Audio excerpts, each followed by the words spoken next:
Jelang kegiatan Kongres HMI ke-30 di Ambon pada tanggal 9 hingga 14 Februari 2018 diharapkan dapat mengakomodir salah satu putra daerah Maluku untuk memimpin PB HMI maupun Kohati. Demikian dikatakan Kutni Tuepali, salah satu alumni HMI cabang Ambon yang saat ini merupakan anggota DPRD Maluku. Kepada DMS Media Group, Tuepali mengatakan pelaksanaan kegiatan Musyawarah Nasional Himpunan Mahasiswa Islam ke-30 yang akan dilaksanakan di Provinsi Maluku, tepatnya di Kota Ambon, bisa dijadikan momentum untuk para generasi muda Maluku terbaik ambil bagian menempatkan diri sebagai salah satu calon pemimpin pengurus PB HMI. Kepada DMS Media Group, Tuepali mengatakan pelaksanaan kegiatan Musyawarah Nasional Himpunan Mahasiswa Islam ke-30 yang akan dilaksanakan di Provinsi Maluku, tepatnya di Kota Ambon pada 9 hingga 14 Februari 2018, bisa dijadikan momentum untuk para generasi muda Maluku ambil bagian menempatkan diri sebagai salah satu calon pemimpin PB HMI.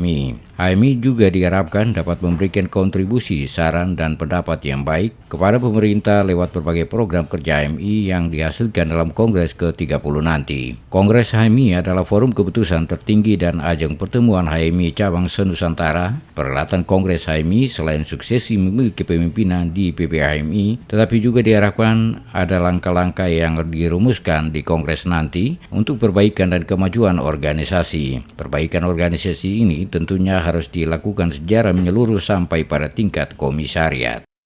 Saya sebagai alumni HMI cabang Ambon meminta perhatian kepada peserta Kongres.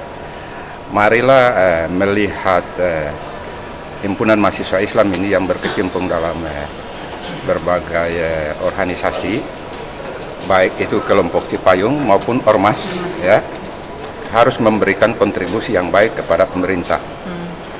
Khususnya juga pemerintah Provinsi Maluku. Jadi kalau memang saat ini dilaksanakan di Maluku, saya minta ada putra Maluku yang terbaik juga bisa memimpin PB HMI maupun Kohati. Seperti itu. Ya tergantunglah bermusyawarah dalam kongres yang dinamika demokrasi. Sehingga bisa melahirkan figur-figur yang kapabel dan demokratis yang bisa memimpin himpunan mahasiswa itu. Dengan digelarnya Kongres HMI ke-30 di Ambon memberikan potensi bagi Maluku di dalam mencapai situasi demokrasi yang lebih baik. Hal ini berkaitan dengan keterwakilan dan akses kepentingan baik di tingkat lokal maupun nasional di dalam meningkatkan kualitas transformasi pembangunan terhadap kerangka institusional pemerintah daerah Maluku dalam menentukan karakteristik kualitas ruang publik demokrasi di Maluku.